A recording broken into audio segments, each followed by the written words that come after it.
January 17, 1944. Bougainville Island, Solomon Islands.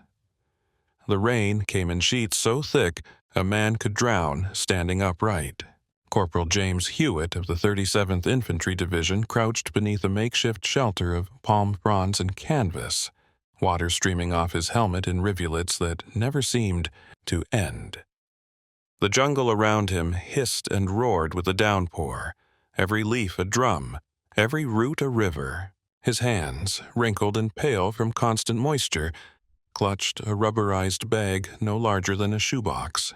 Inside it, wrapped in layers of waterproof fabric and sealed with vulcanized closures, sat a SCR-300 backpack radio, the lifeline between his platoon and the artillery batteries 3 miles to the rear.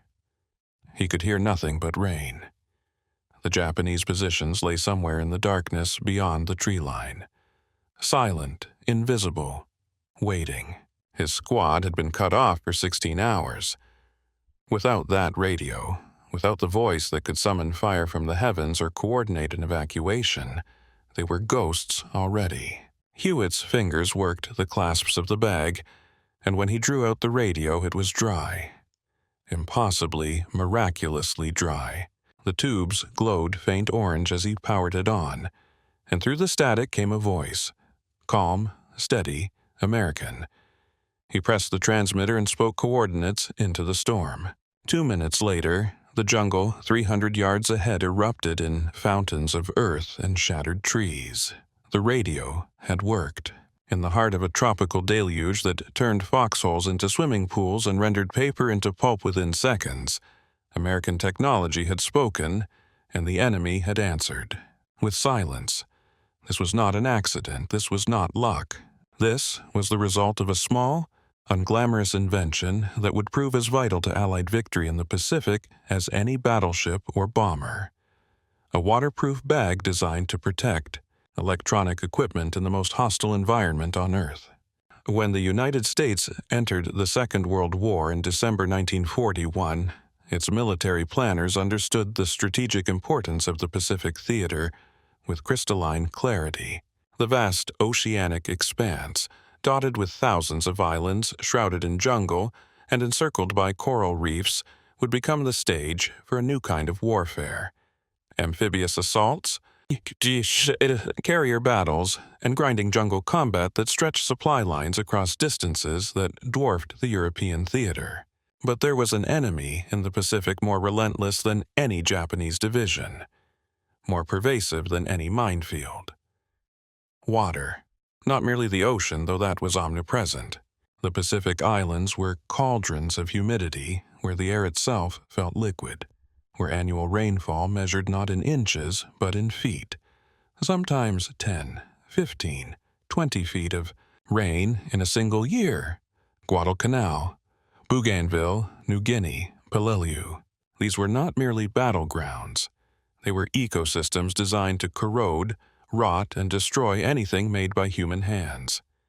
Metal rusted within days, leather grew mold overnight, paper disintegrated, and electronics, the delicate crystalline and vacuum tube technology that powered radios, radar sets, and field telephones, died quick and certain deaths when exposed to moisture. The Germans and Japanese had encountered this problem, certainly. The Wehrmacht's campaigns in Russia taught harsh lessons about environmental extremes, and Japanese forces had operated in tropical conditions throughout China and Southeast Asia. But their solutions remained primitive, largely reactive. Oilcloth wrappings, wooden cases, desperate attempts to keep equipment under shelter. The Japanese Type 94 radio, a standard issue for infantry units, came with a canvas cover and strict instructions to keep it dry, instructions that proved worthless when these monsoons came or when soldiers waded through chest-deep swamps under fire. German tropical equipment, designed for North Africa's arid heat, proved catastrophically inadequate when Rommel's forces encountered Libya's winter rains, or when German advisors operated in Southeast Asian climates. The American approach differed fundamentally. Rather than accepting environmental vulnerability as inevitable, American engineers and military planners invested in proactive protection, systematic industrial-scale solutions to keep equipment operational regardless of conditions. This philosophy manifested in countless innovations, from moisture-resistant ammunition to tropical weight uniforms, but nowhere more critically than in the development of waterproof containers for communications equipment. The story begins not in the Pacific, but in the laboratories and proving grounds of Fort Monmouth, New Jersey, where the U.S. Army Signal Corps conducted research into military communications. As early as 1940, while America remained officially neutral, Signal Corps engineers recognized that any future conflict would demand radios capable of functioning in extreme environments. They studied the British experience in Burma and Malaya, where monsoon rains had rendered entire communication networks inoperative. They consulted with civilian engineers from companies like Bell Laboratories and Western Electric, firms with decades of experience protecting telephone equipment from weather. What emerged from these collaborations was deceptively simple: a flexible, rubberized bag with heat-sealed seams and a closure system that created an airtight barrier. The material itself represented cutting-edge chemistry: synthetic rubber compounds reinforced with fabric, treated with vulcanizing agents that made the material resistant to ozone, salt water, and temperature extremes. These bags came in various sizes, from small pouches that could protect a handheld radio or field telephone to larger containers capable of housing the SER 300 backpack radio or the bulkier SCR 284 vehicle-mounted sets. But the genius lay not merely in the bag's construction, but in its systematic deployment. The U.S. military didn't simply produce these waterproof containers and hope soldiers would use them. They integrated them into standard operating procedures, training manuals, and supply chains. Every radio issued to infantry units in the Pacific came with its waterproof bag, along with desiccant packets to absorb residual moisture and detailed instructions on maintenance. Soldiers learned to check seals before every mission, to store radios in their protective containers whenever not in active use, and to carry spare bags in case of damage. The contrast with Axis equipment protocols revealed a fundamental difference in military philosophy. A German infantry company in 1943 might possess a superior radio in terms of range and clarity. The Tourna Few B1, for instance, was an excellent piece of engineering, but if that radio failed due to moisture damage, the entire communication system collapsed. German field manuals emphasized careful handling and shelter, placing responsibility on individual soldiers to protect their equipment through vigilance and care. When that vigilance proved impossible, during amphibious landings, river crossings, or extended operations in rain, the equipment failed, and with it, coordination collapsed. Japanese forces faced even starker challenges. The Imperial Japanese Army's communication doctrine prioritized lightweight and mobility, resulting in radios that were smaller and more portable than American equivalents, but also more fragile. Japanese soldiers in the Pacific learned to treat their radios as precious, irreplaceable items, knowing that spare parts and replacement units might never arrive through the increasingly strangled supply lines. When these radios failed due to water damage, and they failed constantly, Japanese units reverted to runners, signal flags, and bugles, communication methods that belonged to the 19th century. American forces, by contrast, operated with the confidence that their equipment would function when needed. A Marine rifle company assaulting a beach at Tarawa could wade through surf carrying radios sealed in waterproof bags, knowing that within minutes of reaching shore, they could establish contact with naval gunfire support. An Army patrol in the New Guinea highlands could cross rivers and streams without losing communication capability. Artillery forward observers could call in fire missions during monsoon downpours. This reliability created a cumulative advantage that multiplied across every operation, every battle, every campaign. The soldiers who carried these waterproof bags rarely thought about the industrial and scientific effort behind them. To Corporal Hewitt on Bougainville, the rubberized container was simply part of his equipment, as mundane as his canteen or ammunition pouch. But behind that simple object lay a vast network of American industrial might that Axis forces could not replicate. The production of waterproof radio bags required synthetic rubber, a material that became critically important after Japan's conquest of Southeast Asia cut off Allied access to natural rubber plantations. American chemical companies working with government funding developed synthetic rubber production on a massive scale. By 1944, the United States was producing nearly 1 million tons of synthetic rubber annually, more than the rest of the world combined. A portion of that production went directly into military waterproofing, not just radio bags but ponchos, ground cloths, life rafts, fuel bladders, and countless other items. Germany attempted its own synthetic rubber program. Buna rubber, produced at enormous factories like the IG. Farben planted Auschwitz, but chronic shortages of raw materials and Allied bombing hampered production. Japan, lacking both natural resources and industrial capacity, never mounted an effective synthetic rubber program at all. By 1944, Japanese forces were cannibalizing rubber from civilian sources, melting down tires and shoes in desperate attempts to maintain basic equipment. The waterproof bags also required specialized manufacturing techniques: heat sealing, vulcanization, quality control testing. American factories employed thousands of workers, many of them women, who operated the presses and assembly lines that produced these containers by the hundreds of thousands. Each bag underwent testing, submerged in water tanks, pressurized to simulate deep-sea conditions, exposed to temperature extremes from Arctic cold to tropical heat. Bags that failed inspection were rejected. The acceptance rate at some facilities ran as low as 85%, meaning that 1 in 7 bags was discarded to maintain quality standards. This level of quality control was unthinkable in the starved Axis economies where anything that functioned at all went straight to the front lines. But perhaps most importantly, the American military possessed the logistical capability to distribute these waterproof containers across the vast expanse of the Pacific. Supply ships carried them by the crate to forward depots on islands like Espiritu Santo and Ulithi, where they were broken down and distributed to smaller supply vessels that serviced individual islands and atolls. Quartermaster units maintained inventories, tracked usage rates, and ensured that frontline units never ran short.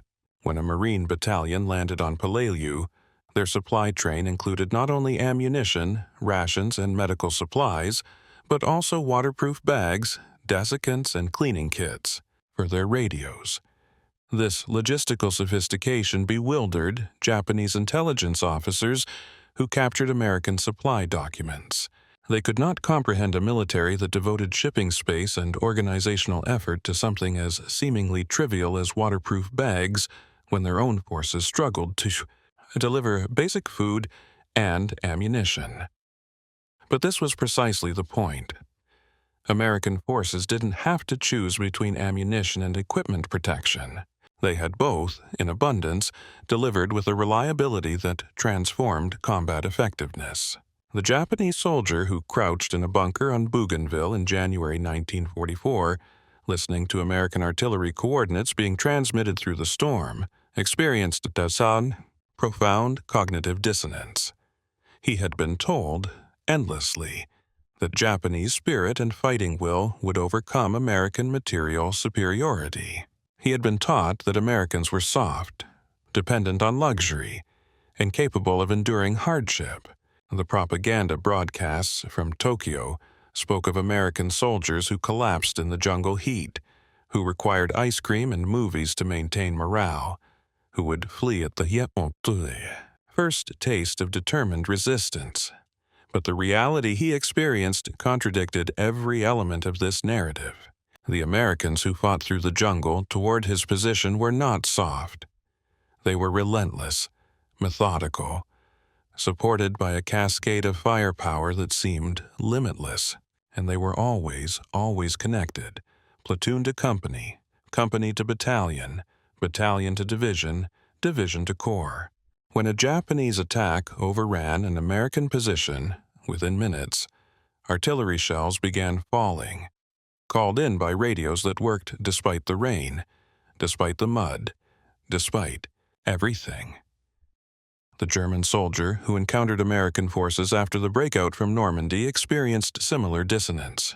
Wehrmacht doctrine emphasized initiative and improvisation, the ability of small units to operate independently when communication broke down. German soldiers prided themselves on their flexibility, their capacity to fight without orders if necessary. But against American forces, this independence became isolation. A German company cut off from higher headquarters could not call for artillery support, could not coordinate with adjacent units, could not request supplies or reinforcements.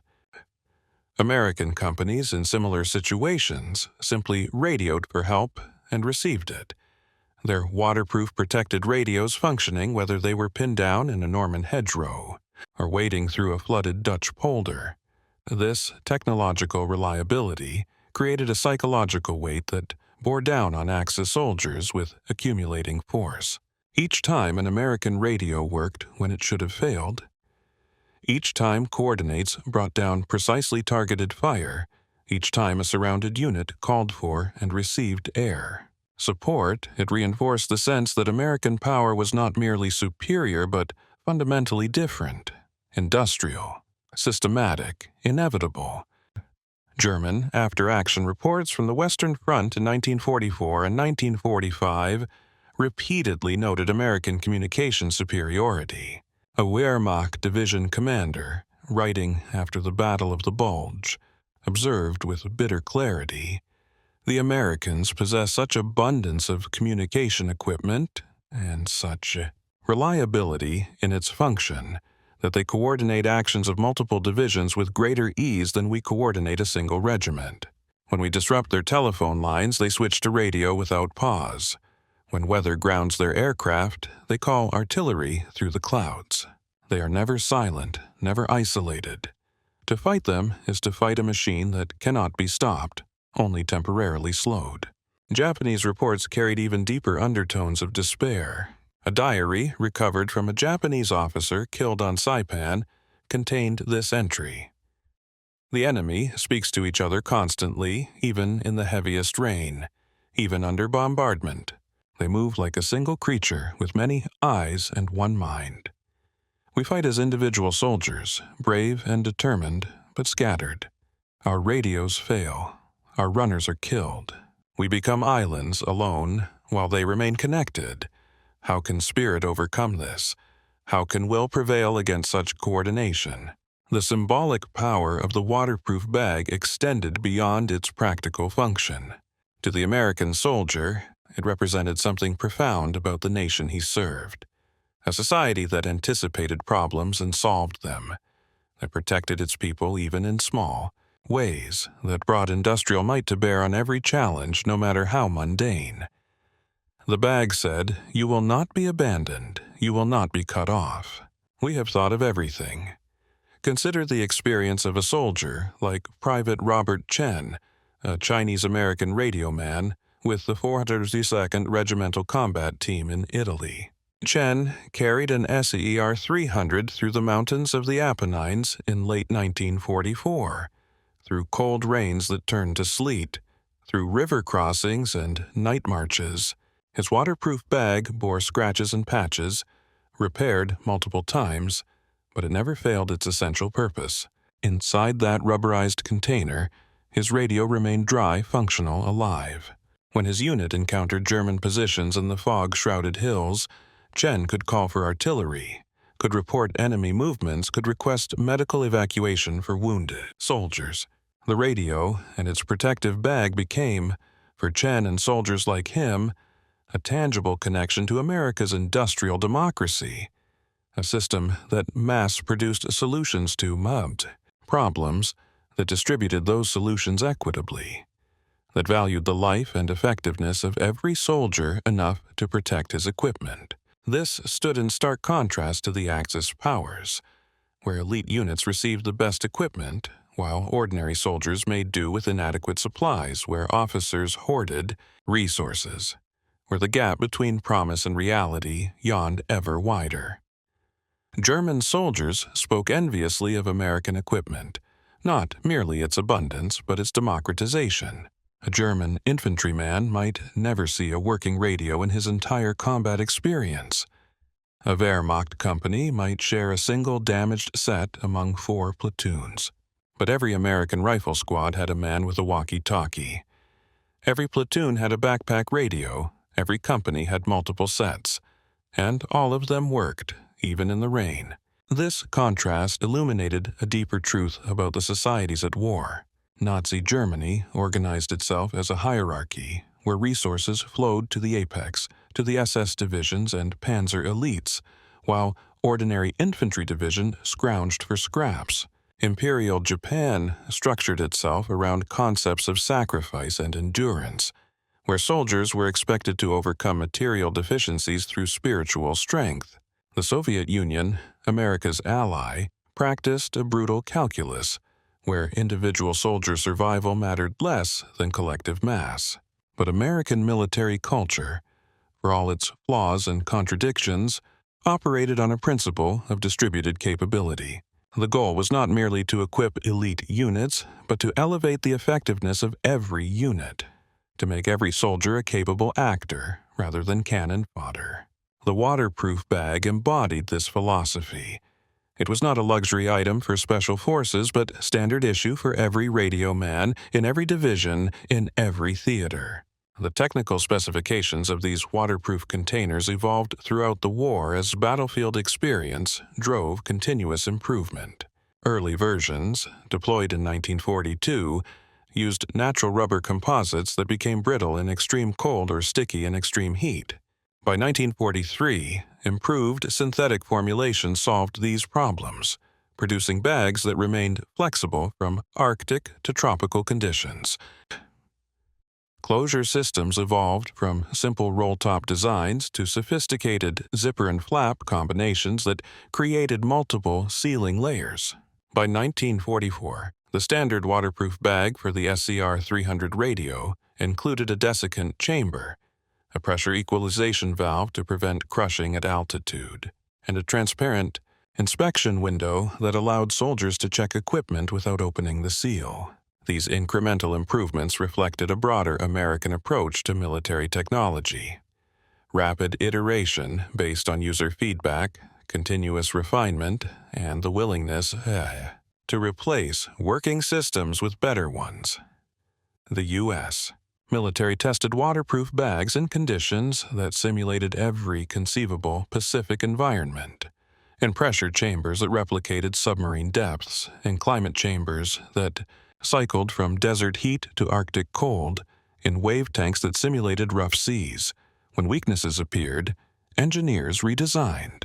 When soldiers reported difficulties, procurement officers modified specifications. This iterative process stood in sharp contrast to Axis military culture, which often treated initial designs as fixed and unchangeable. The Japanese Type 94 radio, introduced in 1934, remained essentially unmodified for the entire war, despite clear deficiencies in weather resistance. German equipment underwent modifications, but slowly, hampered by bureaucratic rigidity and resource constraints. A Wehrmacht soldier in 1945 might still be using equipment designed in 1940, worn out and irreplaceable.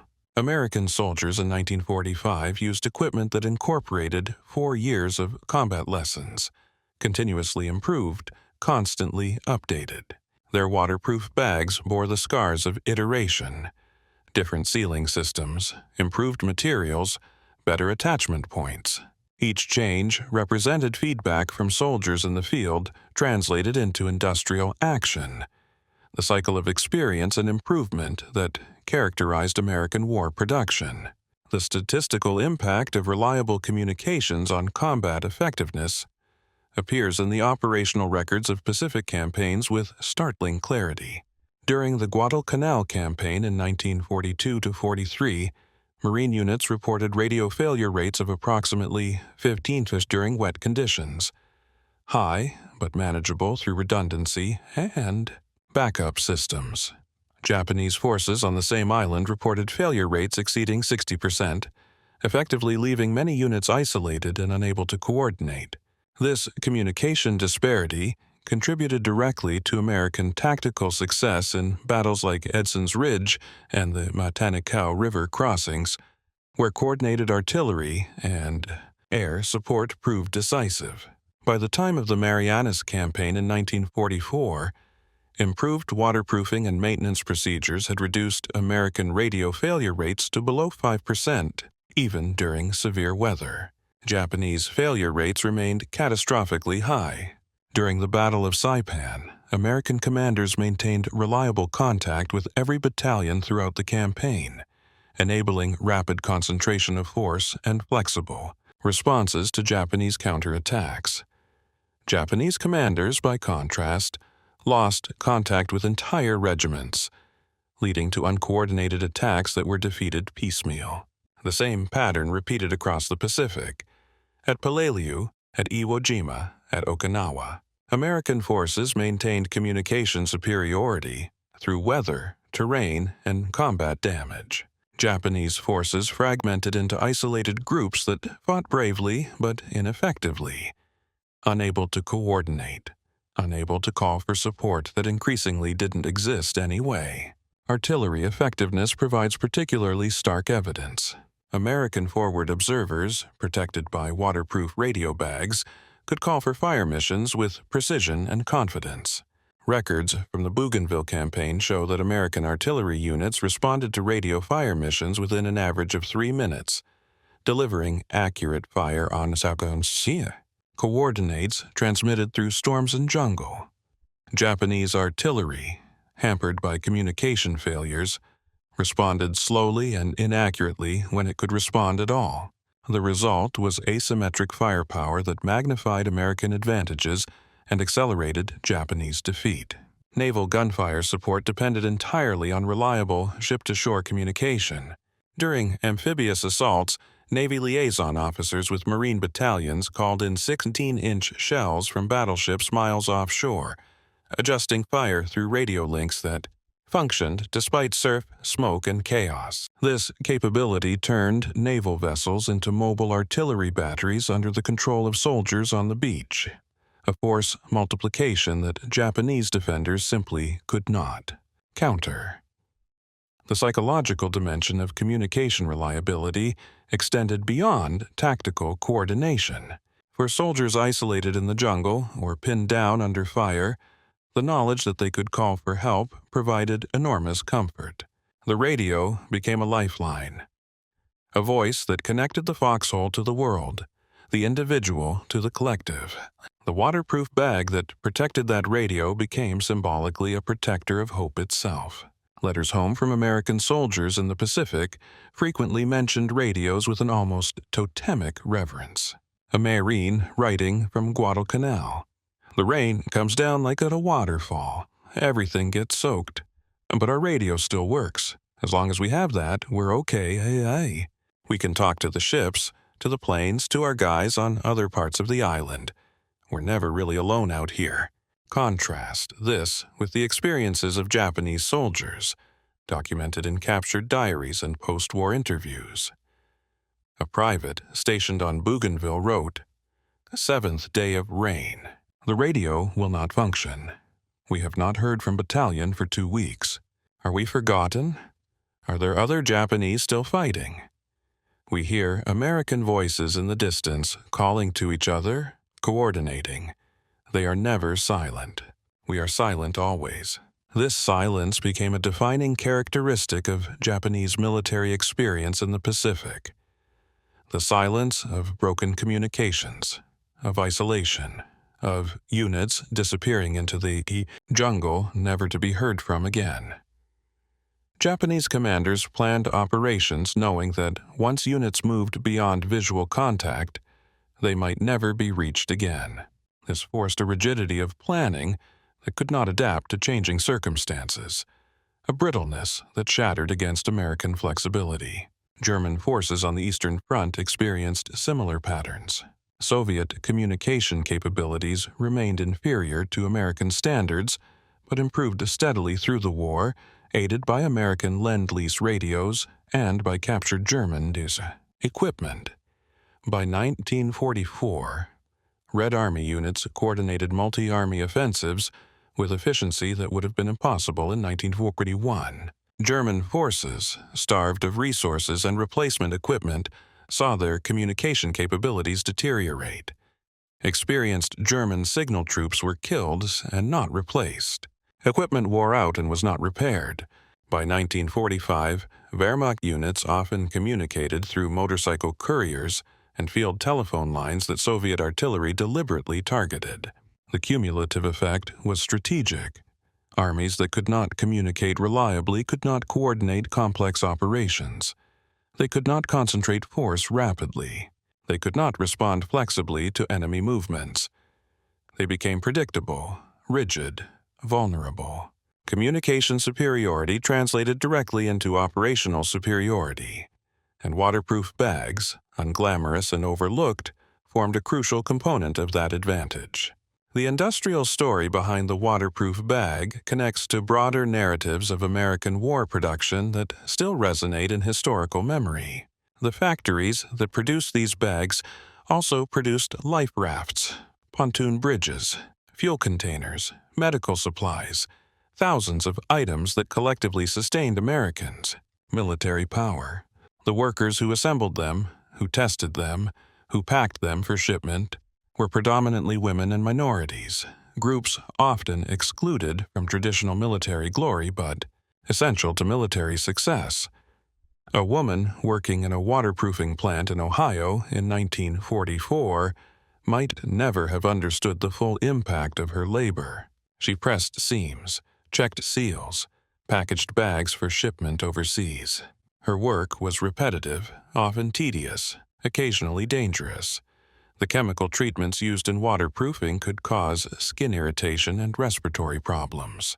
But the bags she produced traveled to Bougainville, to Luzon, to Okinawa.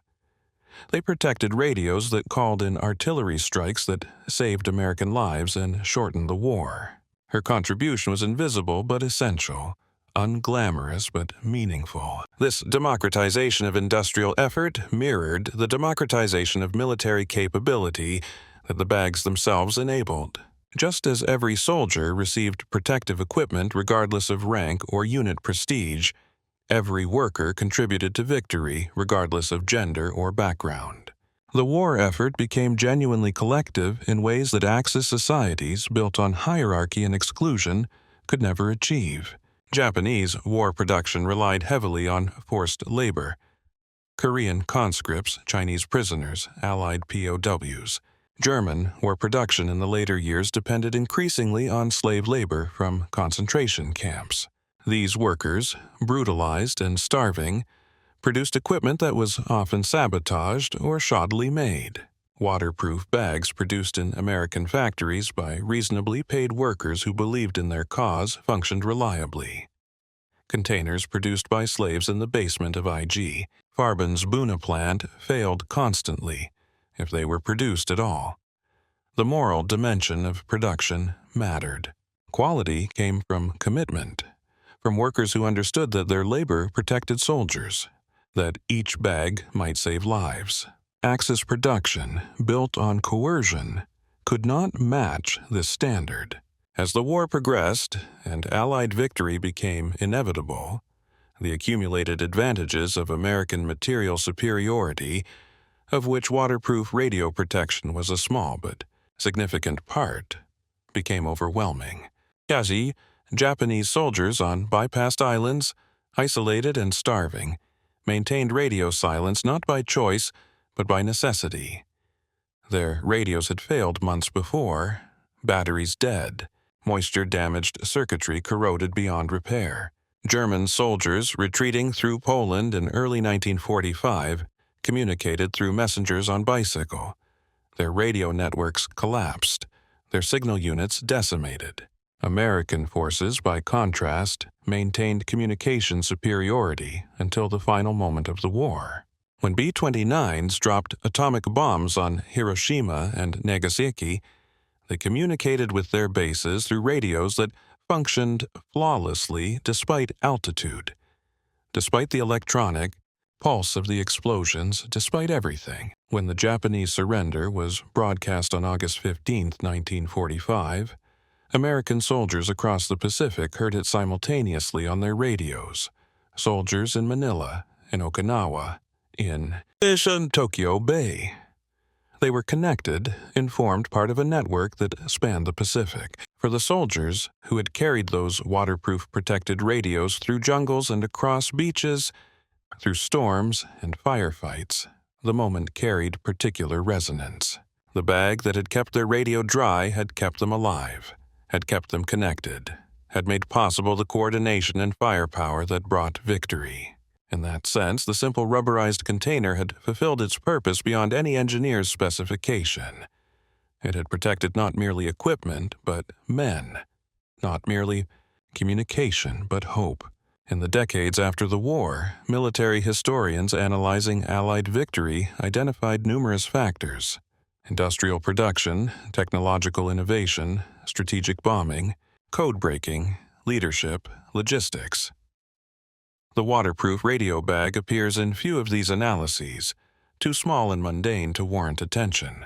But soldiers who fought in the Pacific remembered. In reunions and memoirs, they mentioned those bags with gratitude, understanding instinctively what historians sometimes missed: that wars are won not merely by grand strategies, but by 10,000 small advantages that accumulate into decisive superiority.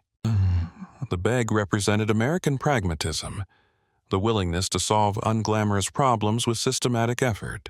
It represented industrial capability turned toward protection of the individual soldier. It represented a military culture that valued communication and coordination over heroic isolation. And it represented the fundamental democratic principle that every soldier deserved the tools necessary for survival and success, that protecting the radio operator's equipment was as important as arming the rifleman. The Japanese soldier who died on Bougainville, his radio silent and corroded, represented the opposite principle. A military culture that demanded sacrifice without providing support, that praised spirit while neglecting material reality, that sent men to fight with inadequate equipment and called it honor. There was courage in that sacrifice, certainly, but also tragic waste. His death changed nothing, saved nothing, meant nothing except to those who loved him. The American radio man, who survived because his radio worked, because the waterproof bag did its job, went home.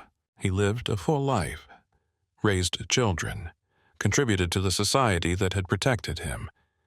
His survival meant something. The difference between these two men, between these two outcomes, rested in part on a simple rubberized bag that cost perhaps $5 to produce and weighed less than a pound. This is how wars are won, not always through dramatic battles and brilliant strategies, but through quiet competence, through solved problems, through 10,000 unglamorous innovations that collectively tip the scales. The waterproof bag let radios work in Pacific storms, and working radios coordinated firepower. And coordinated firepower saved lives and won battles, and won battles determined campaigns, and campaigns decided the war. In the end, freedom and tyranny clashed in the Pacific not merely as ideologies but as systems, one that protected its soldiers' equipment and one that did not, one that solved problems and one that demanded endurance of problems, one that made every soldier capable and one that left them isolated and helpless. The waterproof bag, simple and overlooked, carried within its seams a truth about democracy and industry, about collective effort and individual dignity, about the unglamorous labor that sustained civilization in its darkest hour. Corporal James Hewitt survived the war. He carried his rubberized bag through Bougainville, through Luzon, through the final campaigns in the Philippines. When the war ended, he brought it home, kept it in his garage for decades, a weathered talisman of survival. He never wrote a memoir, never gave speeches about his service, but he told his grandchildren about that night in the rain, when the radio worked and the artillery came and his squad lived through the darkness. He told them about the basic that kept the radio dry, about the engineers who designed it, about the workers who made it, about the country that cared enough to protect the small d things because small things, in aggregate, become everything. That is the story of the waterproof bag. That is the story of American victory in the Pacific. That is the story of how democracies, when they commit their full capability to protecting every soldier, can overcome tyrannies that waste their soldiers' lives. It is a small story with enormous implications, a forgotten detail that reveals the truth about industrial warfare, about collective effort, about the power of systematic problem-solving multiplied across a million individual moments of need. The rain still falls on Bougainville. The jungle has reclaimed the foxholes, the bunkers, the battlefields.